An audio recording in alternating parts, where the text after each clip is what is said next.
Boys, clap out 3 times. Alright, so here's the deal for today. I got like 5-ish slides of important information to go through. Then afterwards, we're gonna go over the rules of the weight room, and then we're gonna go over the first 7 stations that you guys have. Okay? The goal is we finish this stuff today. Tomorrow we finish up the rest of the stations, and then we get you guys weightlifting and working. Sounds good? Yes. It all depends on how focused, how quiet, how attentive we are. Deal? Beautiful. All right. So for today, we got to go over standard number 4, which is demonstrate knowledge of the principles of training. Okay. For the principles of training, what these apply to is your workout program or your fitness routine. Okay. There's 3 principles of training that we're going to talk about, and they're on the next slide. Okay. The first one is the first one is progression. Okay, like on the board it says gradual increase of the FIT principles. Do we remember what those principles are? What's F? Cool. What's I? Intensity. Cool. What's the first T? Time. What's the second T? What's the first one? Time. Time. There we go. Cool. So progression has to do with those 4 principles. Basically, how you progress frequency. Do more or do less, right? How do you progress intensity? Run faster, there we go. Go harder. For time, depending on the exercise, you either do it for a longer period of time or a shorter period of time when it comes to rest, right? Let's say I have you guys do 15 sit-ups. I only make you guys rest for 30 seconds, then I make you guys do it again. Then the next day, we do 15 sit-ups. I'll only have you guys rest for 15 seconds, and we do it again. Okay?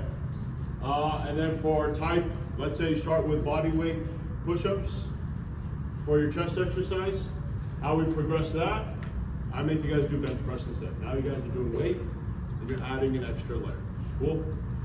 For the second one is overload, which is challenging fitness to gather or to increase your custom level, right? So an example of this is, let's say you run a mile every single day. It's really easy. You can do it without even trying. So how do we overload your body? How do we push your body to the next step? I say go run a mile and a half now. We're just gonna add more time to it or add a distance. We're gonna make your body work a little harder so it can adapt to it. And then again, you guys increase your fitness and your health overall. The last one is specificity, which is specific training for a certain goal. So let's say you want to be the person who squats the most in the whole entire school, right? If you guys want to do that, you guys are going to train specifically on squats and your leg muscles. You also are going to train to lift heavy. So the weight you guys are going to put on is going to be heavier than, let's say, someone who's just training to be able to do 1,000 air squats. There's different levels of training depending on what your goal is. Same thing is for sports. How many athletes do I have in the room? Well, what sports do you guys play? Basketball, soccer, tennis, softball. Okay. So each one of your sports, when you guys go to practice, you guys do certain drills, maybe certain exercises for that sport, right? Those are specific to that activity, and that's what the 3rd principle is. Cool? So the reason why we do these 3 is to safely and effectively progress your health and fitness over time. Okay. The last thing we want is you guys coming in one day, you guys are benching 50 pounds, and then the next day, or your goal is 100. So the next day you come in, you're like, I'm just gonna bench 100 right now. One, that's not gonna happen, because I've seen people try to do that and it doesn't end well. Okay. 2, we want to protect you guys from injury. So if you go from one weight and then you decide to go really heavy the next time, your body's not ready for that, and your body will break down.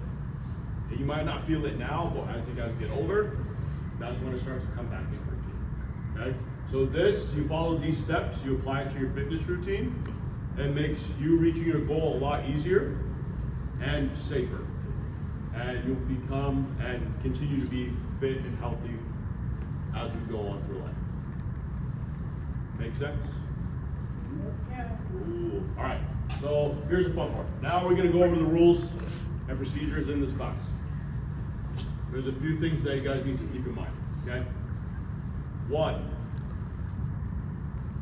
as long as, okay, let's have no horseplay. Cool. So what I mean by that is, as long as you guys are doing activities you guys are supposed to, and it's not something that you know myself or Mrs. Bell will not be happy about. Two, you're doing activities that you're supposed to, and you're not doing something that your peers, your fellow classmates, would not be happy about that you're doing. And three, you guys are maintaining a safe work ethic, or you guys are being safe in the class, you guys are following directions, you guys are applying proper lifting technique, we're not gonna have a problem whatsoever, okay? But the minute you guys start to venture off and start doing your own thing, start, doing things that we're not happy with, or that's not safe, then consequences are gonna happen, okay? A few ways we can make sure that we're doing safe. One, if you guys are doing free weights, so that's the bench press, that's the dumbbells, that's the squat rack, basically any equipment in here that's not attached to a pulley system or a machine, make sure you guys have a spotter.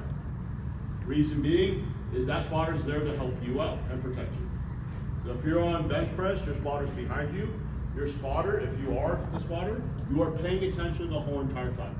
You're not talking to your friend on the next bench. You're not talking to your friend across the room. You're focused solely on the person who's lifting the weight, because you're going to be helping them get the weight up and putting the weight back. Okay?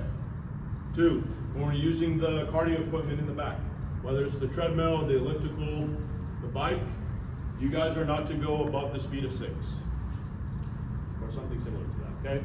It's easier to manage, it's within the range most of you guys can run or do your exercise, and you guys are gonna get your fitness or get your goals going that speed anyway, okay? When we're on the elliptical, no surfing, which means don't have 2 feet on just one foot pad. Make sure each foot is on the correct foot. Cool. Lastly, when it comes to lifting the weights, guys, if you cannot do 8 repetitions of the weight that we're exercising with, you are lifting too heavy. I want you guys to decrease the weight, and we'll go from there. Okay. So make sure you guys can do at least 8 repetitions of each. Okay. As for the cable machines in the back, right behind you guys, okay, there are yellow dots on the weights. You guys may not lift weights above those yellow dots. Yellow dots are letting you guys know what the max you guys can do. Again, that's a safety thing. It's easier for us, myself and Mr. Bell, to monitor as well, because I can even see the yellow dots from there. Yes? What if the yellow dots are too light? Too light? Yeah. It will be a case-by-case basis. And I'll make up a workout to where those yellow dots will be playing for you. Oh. Cool?